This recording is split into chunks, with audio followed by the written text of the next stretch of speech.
Good day, everyone. Welcome back. I hope that everybody had a fantastic extra long weekend. We're looking today at continuing on in Unit 4, which deals with exponents and radicals. And today we're going to be looking at the third lesson of the unit, which is called integral exponents. We've basically got two goals today. One of the goals is to understand what a negative exponent means.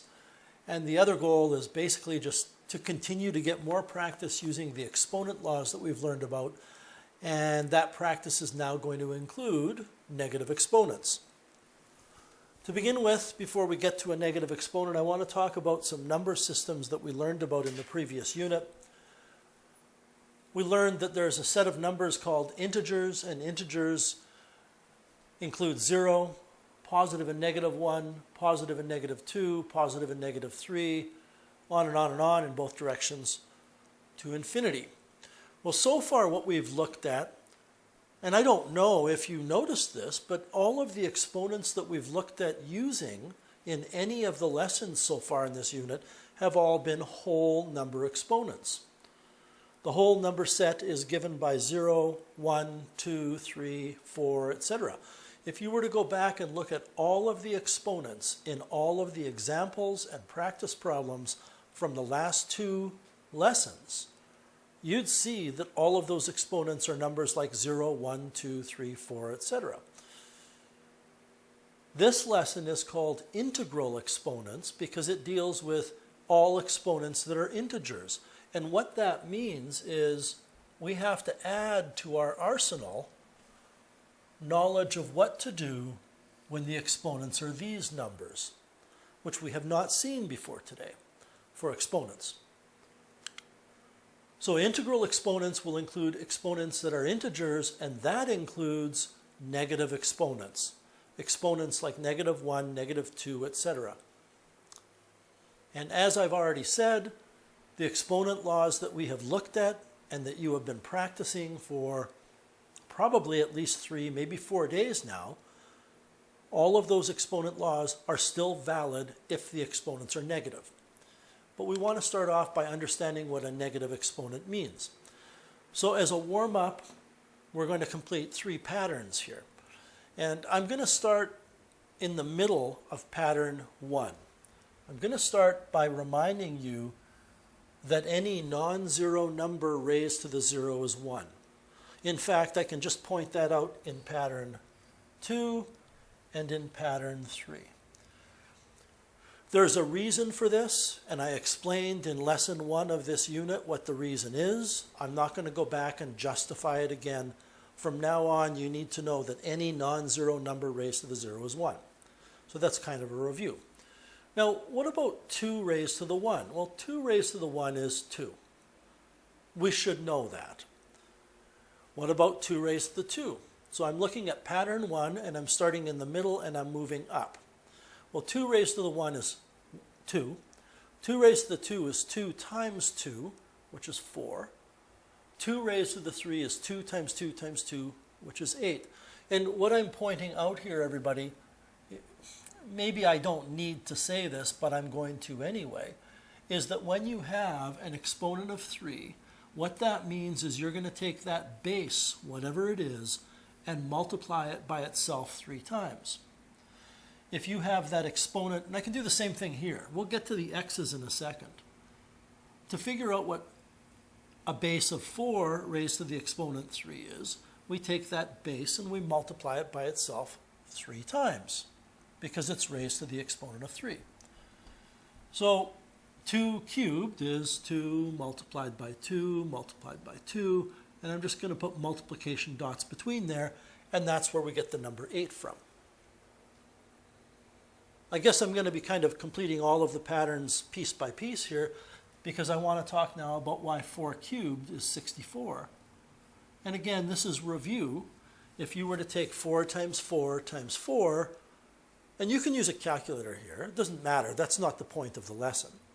If you take 4 times 4, you'll get 16. And when you multiply 16 by 4, you'll get 64. You know, I could continue this explanation. And after a while, it should become a little tedious. That if the exponent is 2, tedious means boring, If the exponent is 2, then what that means is that we're going to have that base written multiplied by itself twice. If the exponent is 1, we're going to have that base multiplied by itself one time. Doesn't really make sense, but I think you get my drift. So that's why 2 squared is 4. That's why 2 to the 1 is simply 2. 4 to the 1 is simply 4. 4 squared is 4 times 4, which gives you 16. And the yellow highlights are definitions, and the blue highlights are the meaning of a positive exponent. Just to kind of polish things off, let's go now to pattern 3. The exponent is 3, which means the base is multiplied by itself 3 times. For x cubed, for x squared, it's multiplied by itself twice. For x to the 1, it's just a single x. And that's why, if you look at the top of pattern 3, x cubed is found by multiplying x by x by x. That's why we write x cubed. X squared simply means x times x. X to the 1 simply means x. Now, how do we work out what the negative exponents mean? Well, we notice something, and these are patterns. I want you to notice that to go from 2 cubed to 2 squared, you are going to be dividing by the base one time. To go from here to here, I divide by the base. If I were to take 8, which is 2 cubed, let me get this out of the way. If I were to take 8, which is 2 cubed, and divide it by 2, I get 4, which is 2 squared. If I were to take 4, which is 2 squared, and divide by 2, that would give me 2, which is 2 to the 1. This even works if I go from 2 to the 1 to 2 to the 0. If I take 2 to the 1, which is 2, divided by 2, I get 2 to the 0, which gives me 1.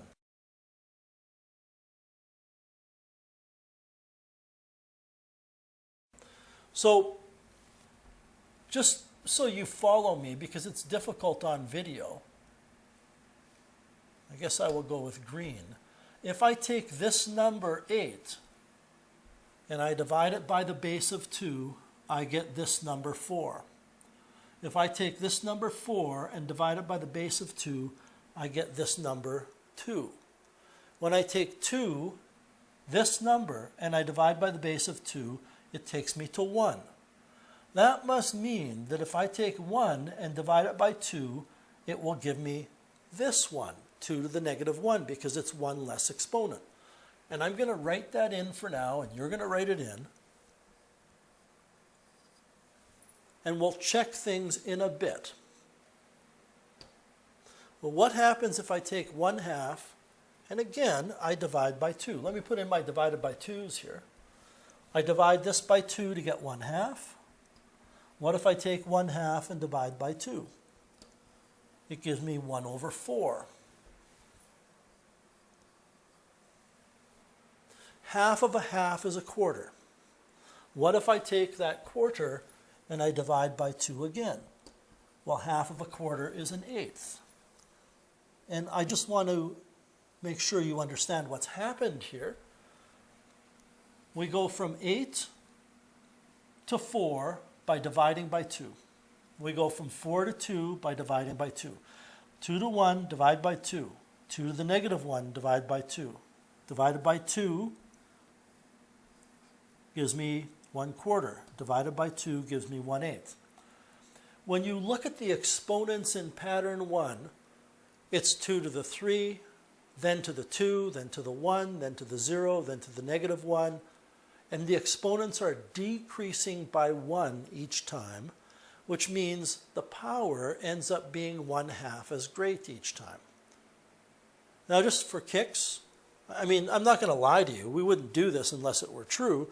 But if I were to take my calculator, I can convince you that 2 to the negative 1 is 1/2. 2 raised to the negative 1 is 0.5, which is a fraction, is 1/2. 2 raised to the negative 2 is 0.25, which is a fraction, is 1 over 4. 2 raised to the negative 3 is 0.125, which is a fraction, is 1 over 8. But I want to go just a little bit further here and explain to you the bigger picture. Rather than saying that 2 to the negative 1 is 1 over 2, what we can say is the following. 2 to the negative 1 is 1 over 2 to the positive 1. Rather than saying 2 to the negative 2 is 1 over 4, we can say it's 1 over 2 squared. And 2 to the negative 3 is 1 over 2 cubed. And what I really want you to focus your attention on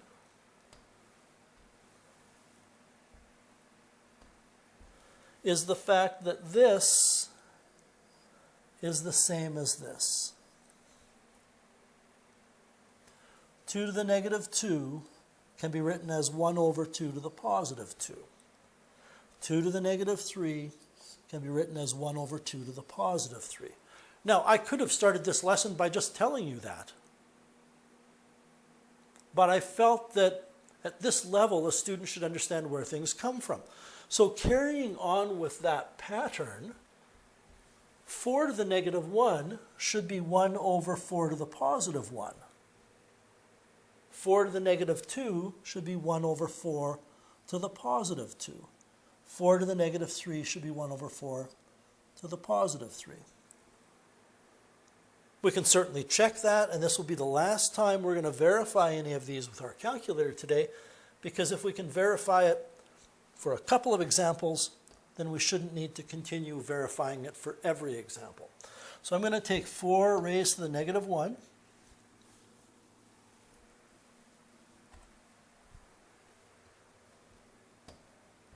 Take 4 raised to the negative 1.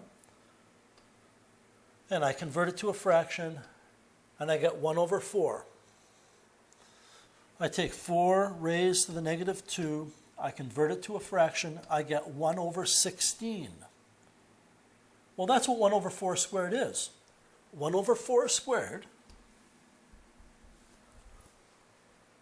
is 1 over 4 squared, which is 16.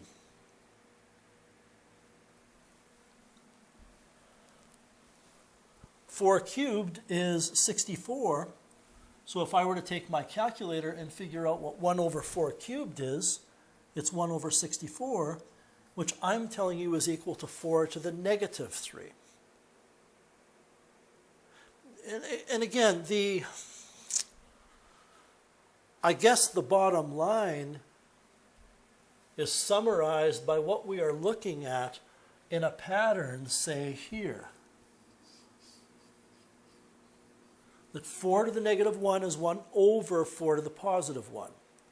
4 to the negative 2 is 1 over 4 to the positive 2. 4 to the negative 3 is 1 over 4 to the positive 3. By the way, I still haven't verified that last one, which is 4 to the negative 3. 4 raised to the negative 3 gives me this, which is a fraction, is 1 over 64, which is 1 over 4 cubed. So we can complete the final table, or the final pattern, by saying x to the negative 1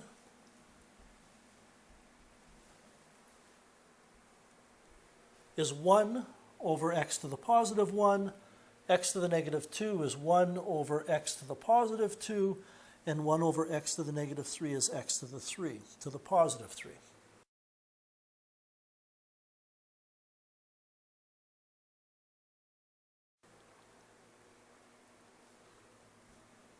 Warm up 2, consider this expression. 6 to the 5 divided by 6 to the 7. Use what we call expanded multiplication to simplify this expression. So we'll get back to the negative exponents very, very quickly. So 6 to the 5 divided by 6 to the 7 using repeated or expanded multiplication means we take 6 to the 5, 6 times 6 times 6 times 6 times 6, and we divide that by 6 to the 7, 6 times 6 times 6 times 6 times 6 times 6 times 6. I'm just counting them, making sure I have 5 on the top and 7 on the bottom. When we are dividing one number by another number, we can always cancel a factor on the top with a factor on the bottom. So we can cancel that pair of 6s, this pair of 6s, this pair of 6s, this pair of 6s, and this pair of 6s, and what we are left with on the top is 1.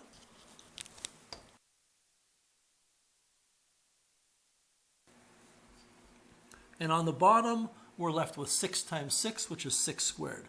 The point is not to write 1 over 36.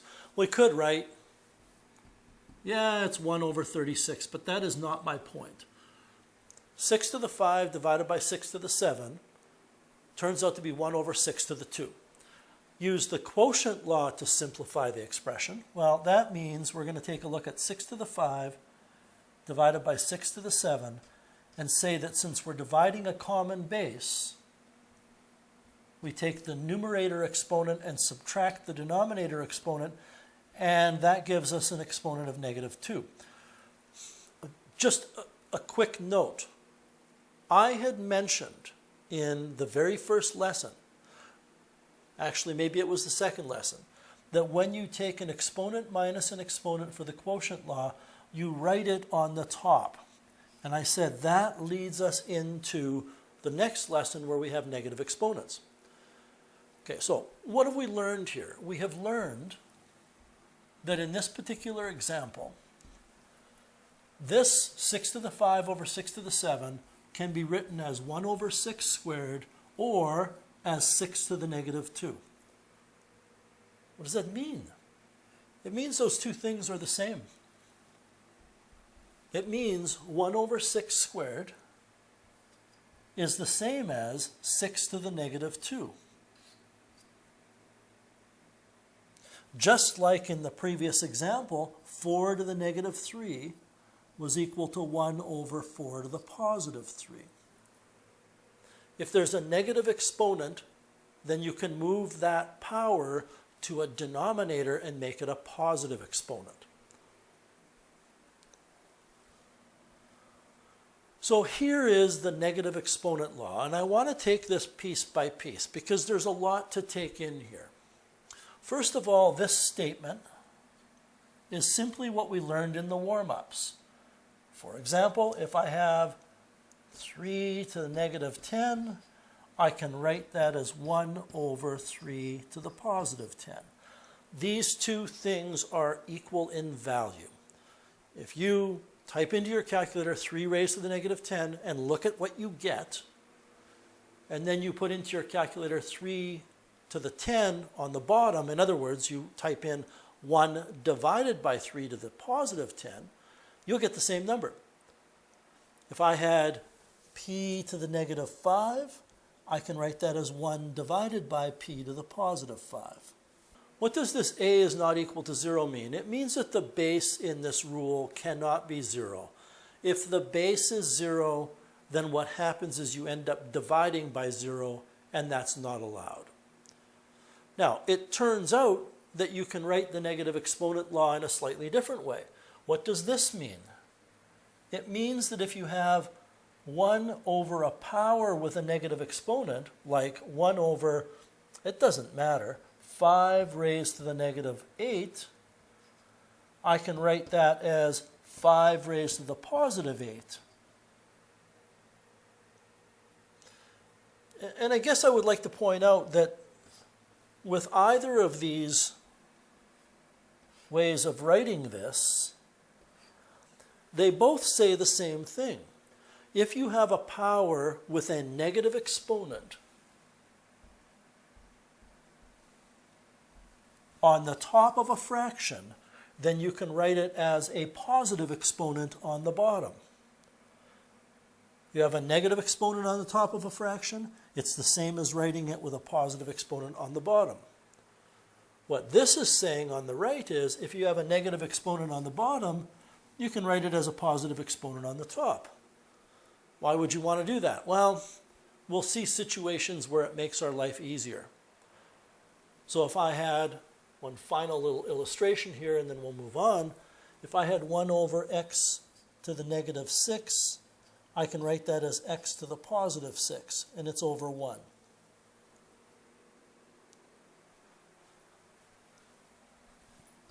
Let's move on and look at the final warm-up. Simplify 3/5 to the negative 4.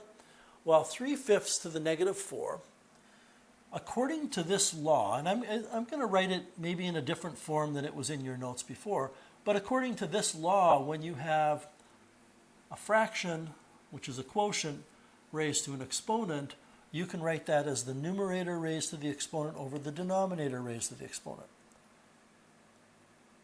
This is from lesson 1. This is called a power of a quotient. So let's apply that rule to 3/5 to the negative 4. That means it's 3 to the negative 4 over 5 to the negative 4. So what does that mean? It means it's 1 over 3 to the positive 4 over 1 over 5 to the positive 4. And you were taught in junior high that when you divide one fraction by another, you take the numerator fraction and you multiply it by the reciprocal of the denominator fraction. Reciprocal means we're going to take that denominator fraction of 1 over 5 to the 4 and flip it over. We have a fraction times a fraction, so we multiply across the top and get 5 to the 4. And get 5 to the 4 over the bottom, which is 3 to the 4. And that's good enough for me. I mean, I really don't care what 5 to the 4 is and what 3 to the 4 is. 5 to the 4, I believe, is 625. And 3 to the 4 is 81. But this is the important part.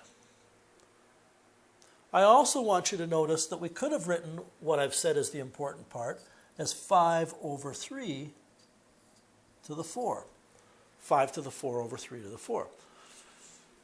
And now what we're learning from this warm-up, everybody, is that this 3/5 to the negative 4 is the same as 5/3 to the positive 4. Which means if we have a fraction raised to a negative exponent, it's okay from now on to flip that fraction over and raise it to a positive exponent.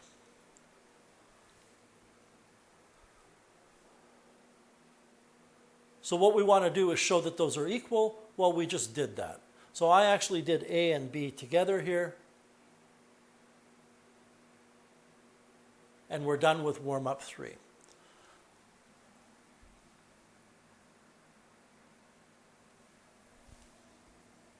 So what have we learned? We've learned this negative exponent law, and I'll just highlight things that I'm speaking to. This negative exponent law says if you have a power with a negative exponent, you can write it as the reciprocal of the power to the positive exponent. And if you have a reciprocal of a power with a negative exponent, you can write it as a single power with a positive exponent. Again, if your negative exponent is on the top, you can write it as a positive exponent on the bottom. If your negative exponent is on the bottom, then you can write it with a positive exponent on the top. If you have a base that's a fraction, warm-up 3 showed us that we can just take that fraction, flip it over, and change the exponent to a positive. The bases of any of these can never be equal to 0. All right, it's time to get to some examples now. And again, I could have just started the lesson by telling you these rules, but I think the warm-ups help you understand them. So simplify.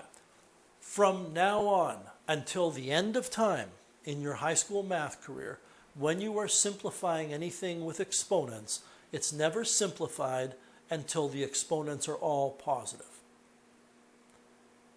So I shouldn't need to say, write your answers using positive exponents. Well, A is asking you, what is a simplified way to write r to the negative 4? Well, it's 1 over r to the positive 4. And we're done. B has 5 raised to the 8 multiplied by 5 raised to the negative 11. We have a rule that we learned on day 1 of this unit that says x raised to an exponent multiplied by x raised to another exponent can be written as x raised to the sum of the exponents. So for example, whoops, I forgot my negative here. It's 5 raised to the 8 multiplied by 5 raised to the negative 11. For example, when you see x raised to the 3 multiplied by x raised to the 7, you shouldn't even need to think about it. It is x raised to the 10 because you add the exponents. Well, that means that we're going to add these exponents, 8 plus negative 11. We certainly don't need to write this step, but I'm going to. 8 plus negative 11 is negative 3. And that means that this simplifies to 1 over 5 to the positive 3. If you want to figure out that 5 to the positive 3 is 125 and write 1 over 125, you certainly can. As far as I'm concerned, this is the answer. Over here with A, this is the answer. C, 7 to the negative 3 divided by 7 to the 1. Notice I said 7 to the 1. I need to think of that denominator of 7 as having an exponent. We learned in a previous lesson when you have a quotient of powers that you can take the numerator exponent and subtract the denominator exponent. So this is a rule. It happens to be called the power of a quotient. That means that 7 to the negative 3 divided by 7 to the 1 is equal to 7 to the negative 3 minus 1. We take the numerator exponent and subtract the denominator. Negative 3 minus 1 is negative 4.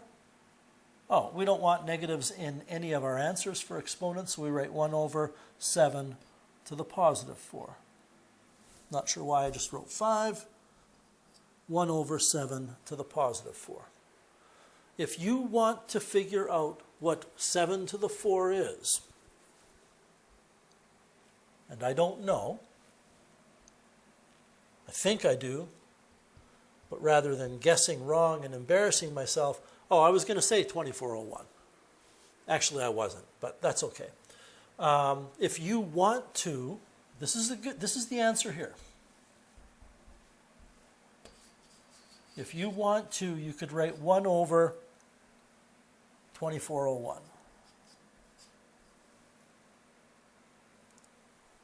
Take a look at the next one, D.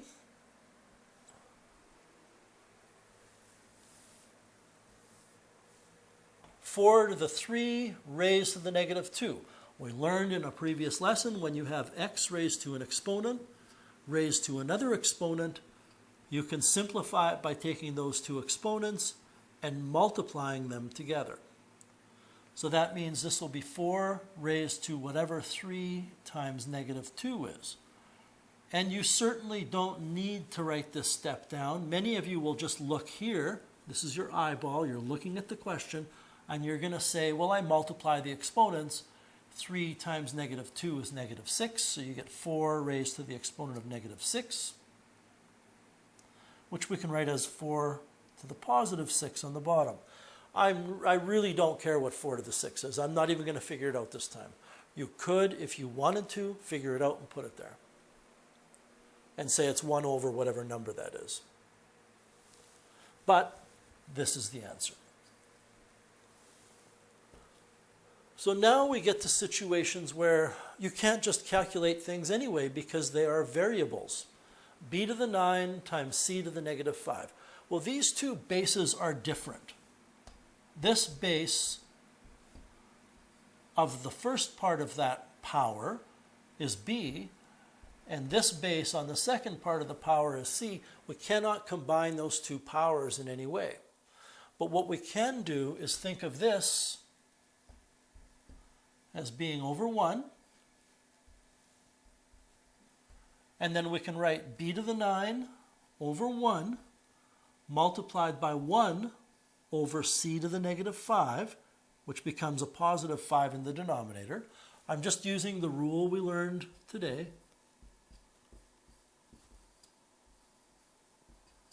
That if you have a negative exponent, you can write that power with the negative exponent.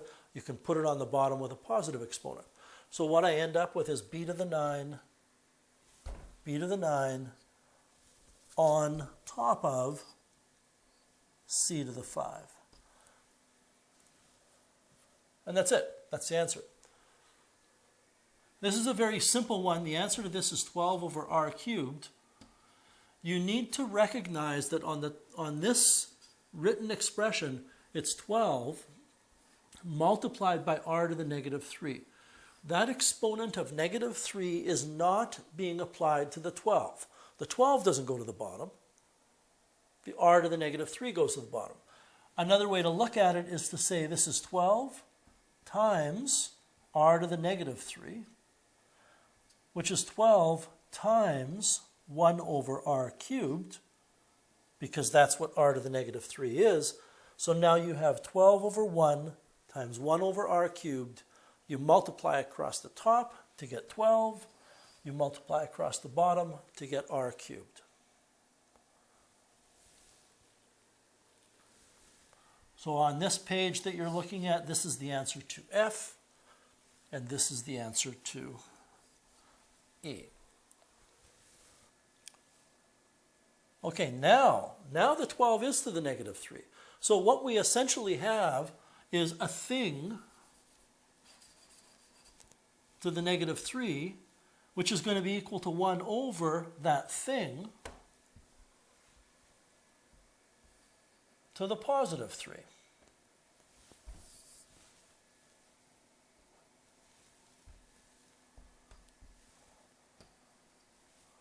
That whole 12r is raised to the negative 3. So that whole 12r needs to go to the bottom, where we can write it as 12r to the positive 3. And that means it's 1 over 12 to the 3 multiplied by r to the 3. Because we're going from here to here, because we learned that a times b to the m is equal to a to the m times b to the m. We may have used x's and y's or n's, it doesn't matter, but when you have a product raised to an exponent, that exponent is on both factors of the product. I'm not going to worry about what 12 to the 3 is. You could figure it out. It's some largish number. That's good enough for me. So I want to go through this one using the rules, and then I just want to show you the shortcut. So we have 1 over, and in the denominator we have 5 times x to the negative 4. That means in the denominator we have 5 times 1 over x to the positive 4. Which means we have 1 over, in the denominator we have 5 over x to the 4. We are taking the number 1 and we are dividing it by this fraction, which means that we can take the numerator and instead of dividing that 1 by that fraction in the bottom, the rule when you divide by a fraction is you multiply by the reciprocal. And then what we have is 1 over 1 times x to the 4 over 5. So to go from here to here, you multiply by the reciprocal. And we multiply across the top and get x to the 4. We multiply across the bottom and get 5. Now you could have very easily just done that by saying we have 1 over 5 times x to the negative 4. And if we don't want negative exponents, and we have a negative exponent in a power in the bottom, then we can simply rewrite it as a positive exponent in the top. So you could have done this, or you could have done all of that. And after a while, you will get used to just moving those things up and down. A little tricky. Well, this whole power is to a negative exponent. What I mean by that is the entire base is raised to a negative 3. So that whole thing now is going to go to the bottom, where I'm going to raise it to the positive 3. On the bottom, I have a negative 6. Well, I'm going to keep that negative 6 on the bottom. And I have an x to the negative 3, which is going to become x to the positive 3 on the top. I feel as though I could do a better job explaining what just happened there.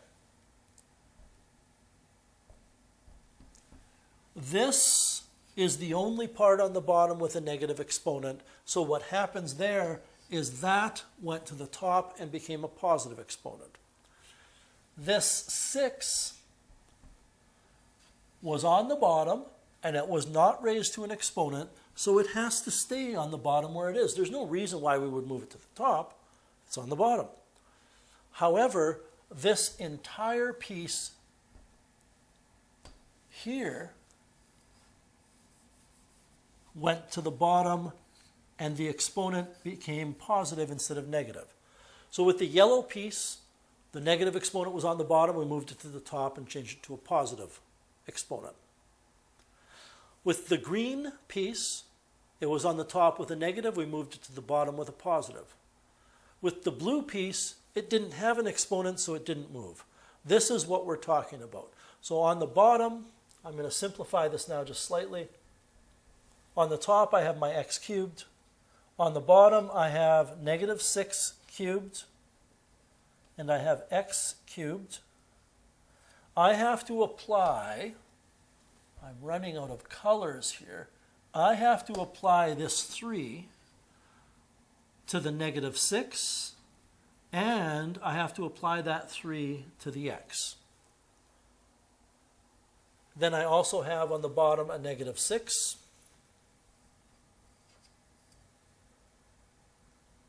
This x cubed on the top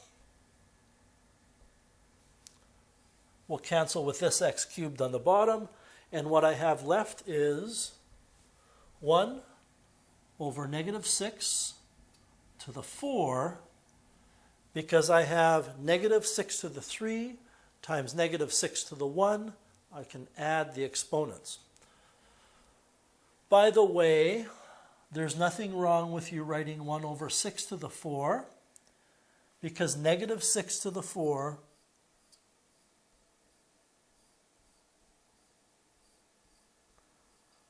is going to be the same as positive 6 to the 4, because these two negatives multiplied will give us a positive.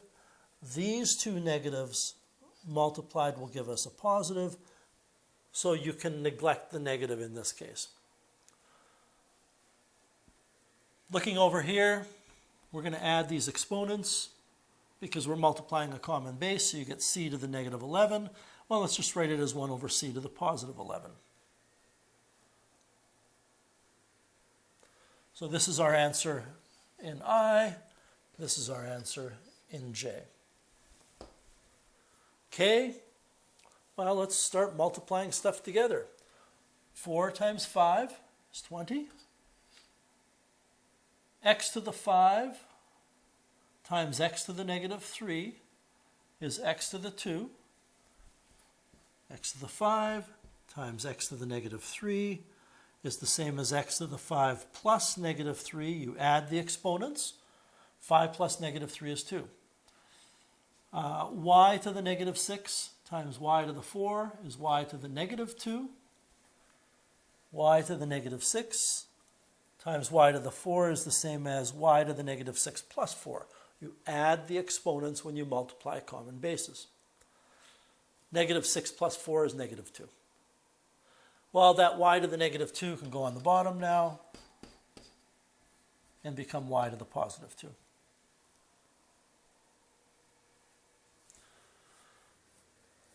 There's different ways that you can do this. I'm going to do it in the following way. I'm going to figure out what 24 divided by 30 is. So what I'm actually doing is I'm taking 24 over 30, and in my head I'm saying I can divide top and bottom by 2 to get 12 over 15. I can divide top and bottom of 12 over 15 by 3 to get 4/5. You can certainly feel free to use your calculator to figure out what 24 over 30 is in fractional form. Bottom line is I get 4 here and 5 there. I have a b to the 4, so this is what's going on, b to the 4, and I'm dividing by b to the 5.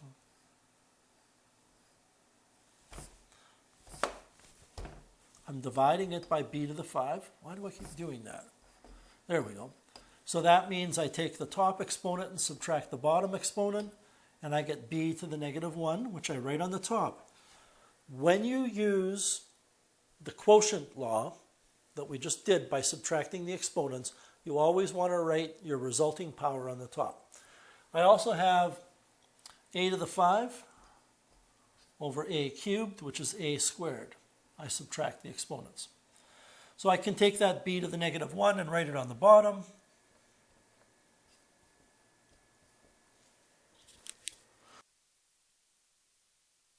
And there's absolutely no reason why I need to write b to the 1 on the bottom. You can put a 1 as that exponent, but you don't have to. So that's the answer to that question. This is the answer to this question. And I believe we have one more problem. So there are a couple of ways we can tackle this. We have q's, r's, and s's on the top and the bottom of that fraction, and the whole thing is raised to the negative 1. In my mind, since that whole fraction is raised to the negative 1, I'm going to flip that whole fraction over.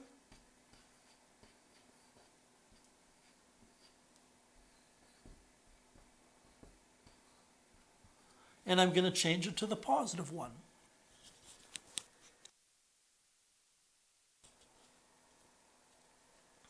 When you use that rule that I've taught you today, a over b to the negative n is the same as b over a to the positive n, which I just did.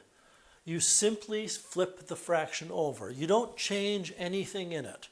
On the top, we had this, and now that thing, without changing it, is on the bottom. On the bottom, we had this, and we write that exact thing exactly the way it is on the top. By the way, since it's all raised to an exponent of 1 now, you don't need to write that 1. So in the next step, it's going to disappear. This s on the top is to a positive exponent. The r to the negative 5, which is on the top, we can write as r to the positive 5 on the bottom. The q to the negative 8, which is on the top, we can write it on the bottom as q to the positive 8. On the bottom, we have an r, which is positive. We have a q to the negative 1. So q to the negative 1 on the bottom, we can write it as q to the positive 1 on the top. We have an s to the negative 2 on the bottom. We can write it as s to the positive 2 on the top. There's this kind of weird thing that a student came up with and showed it to me one time. It's not a weird thing, I just don't use it, but some students might be helpful for them. You imagine that there are roommates living in a house. And basically, roommates are either happy on the top floor or the bottom floor. So if you have r to the negative 5 on the top, you think of that roommate as being unhappy because they are negative. People who are negative are not generally happy. So how can we make that roommate happy? We can relocate them to the bottom floor. At the same time, if I had this roommate that's living on the bottom floor or the ground floor, s to the negative 2, they are negative. They're unhappy. Well, move them to the top floor where they become happy. On the other hand, this roommate, the r to the negative 1 that lives on the bottom floor, is positive. They are raised to a positive exponent, so they are happy. Positive people are generally happy. So they stay where they are. We're not done yet. I'm kind of running out of room here. We're not done yet. I can simplify the top by writing s cubed on the top. I have r to the 6 on the bottom.